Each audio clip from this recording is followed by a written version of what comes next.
I got fired and went after the boss's money, his hotel and his marriage.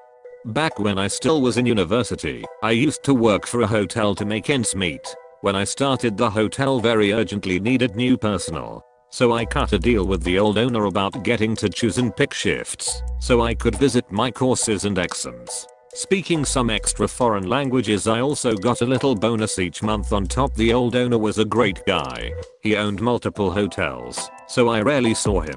But when he was in the house, he always made a point to have drinks with the staff, chat with us, and if we were free, he even invited those of the front desk to fancy restaurants who were not on shift. Fast forward. I had worked in the hotel for a few years now and was nearing the completion of my studies, so it wouldn't have been an eternity until I had to quit anyway, as I was of course more interested to work in my field of study. As part of my deal with the old owner, I mostly chose to work night shifts, allowing me to visit my courses at university during the day. To make up for my privileges, I had picked up the habit of doing some extra work in the dead of night other shifts would normally have to do, when I on contrast cold sat around and stared at the walls. People were grateful for the help in the beginning, and we became a rather tight-knit group, but over time people rotated in and out. When the old owner retired and his asshole of a son took over the business as the new owner, I already feared the worst. The new owner didn't like me very much. I never found out the exact reason for that one. I was at that point nearly the sole veteran left from when I started. Among the tasks I had taken on was doing light clerical tasks to ease the manager's job in the morning. For that, I generally had to use the manager's network account. One night while doing my lists, I logged into the manga's account and emailed to do my job. Then I saw an email with my name in the subject line. I know it is not nice to snoop, but of course, I read it. Turns out the new owner wanted to get rid of me. I still had my old employee contract with the bonuses for foreign language abilities and was allowed by my contract to pick and choose shifts. I can only assume these privileges are what made the new owner hate me. No idea if he had other reasons, because to be honest these seem very weak to me. But he couldn't fire me without cause. On top of that, I would be owed severance if fired. And generally, there were not enough bodies in the shift rotation without me, though the new owner didn't seem to understand that point, as the emails told me. I looked for more email concerning me and found them. There was an email chain between some of the employees, the manager and the new owner. I was of course not CC'd as I was the hated topic. The employees didn't like me hogging the night shifts, because those paid better, and for every night you worked you got paid the night bonus.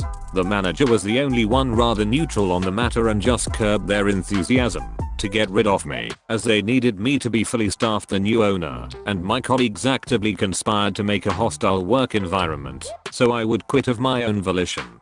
I was furious. I thought about a variety of reactions, from egging their cars to burning down the hotel, but I settled on a less crazy method of revenge. I called my uncle at 2 AM asking for advice. My uncle is a lawyer, so for sake of proof, I forwarded myself all the emails. I made photos, printed them out, made copies and filmed the whole deal just to be sure. My uncle told me to sit tight and see if things got worse or if it was just bluster, and so I gave it a few days, and things did take a turn. Snide remarks about my looks, clothing and so on were only the tip of the iceberg. Some of the colleagues were just as professional as before, but the conspirators always left extra work for me or pawned of shit duties they normally had to do on me. I always kept a spare shirt and suit at work just to have a change, which suddenly disappeared. One guy even started to threaten me with violence, but I kept clenching my butt cheeks. I would not give them the satisfaction of saving on the severance or giving in. I'm a big boy after all. I did, however, stop doing any extra work I was not obligated to do, which in the end was the reason they used to fire me. They still had to pay me severance. The next day my uncle, with bundled proof of the mails and all documented harassment by my colleagues, served the hotel my lawsuit. It started with wrongful termination and ended with harassment. Reportedly the manager went white as a sheet when he realized where the emails must have come from. The new owner had been on vacation and had to cancel his expensive vacation in France to deal with this. Their counsel advised them to settle, So I accepted my severance and a hefty bonus on top. Enough money to last me until the end of university without work. But that was not all my revenge. I had gone after the new owner's money.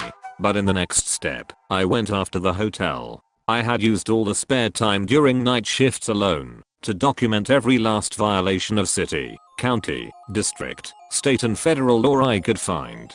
That went from minor things like some harmless mold under the kitchen sink to substantial violations like modifications to the building.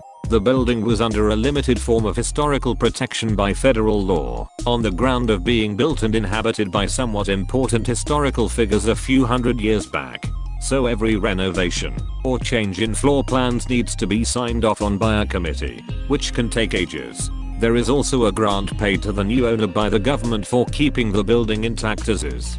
So with my uncle's help, I sent documentation of every violation I could find to the corresponding agency. In 1 month everything from health, building code, fire safety to the finance and work police crawled over the hotel. In the end, it was the building and fire inspectors that shut the place down. The new owner had done substantial renovations to the top floor luxury apartments, which he used when he was in town. So the new owner had to pay back the grant, pay fines for unauthorized alterations to the building, endangering his guests, because something wasn't built right according to fire code, and had to close down shop until the building was fixed. I also tipped off a friend who had studied journalism and worked at a local paper. The paper ran an article on all the violations accumulated, which tanked the business once it had reopened, as the newspaper article had led to horrible reviews. In the end, to afford all the fines, repayments and building cost, the new owner sold the hotel. As the cherry on top, all the assholes who had tried to harass me out lost their job. Granted, the people who didn't do anything to me lost their jobs too, but didn't do anything to stand up for me or help me either. So I don't feel too much remorse. And the revenge cherry on top was that the new owner, whenever he was in town, used to bring home escorts, which in my country is not illegal. But he was married. It took some doing to get that information to the new owner's wife. But one of my former colleagues, who had quit before this had all happened, had her email. So I let her know what the new owner was up to when he was out of town. I don't know what exactly happened, but they did divorce in the end. Make of that what you will. TL. Doctor, new boss dislikes me. I wait until I get fired to sue him for encouraging other employees to make my life miserable, so I'd quit. I take my severance and a hefty settlement. Then I send proof and a list of violations that the hotel is not up to code to the according agencies. The hotel gets shut down. To pay for fines and to get it back up to code, hotel needs to be sold. Arsehole colleagues lose their jobs. Lastly, I know boss cheated on his wife with escorts, which I'll let the wife know. Marriage blew up. Okay, this seems more /r/nuclear revenge actually. Also, remind me to never piss you off. I'm not very vindictive honestly, but in addition to the events above, I had a lot of shit happen in my personal life too. So I maybe took it up a notch too far.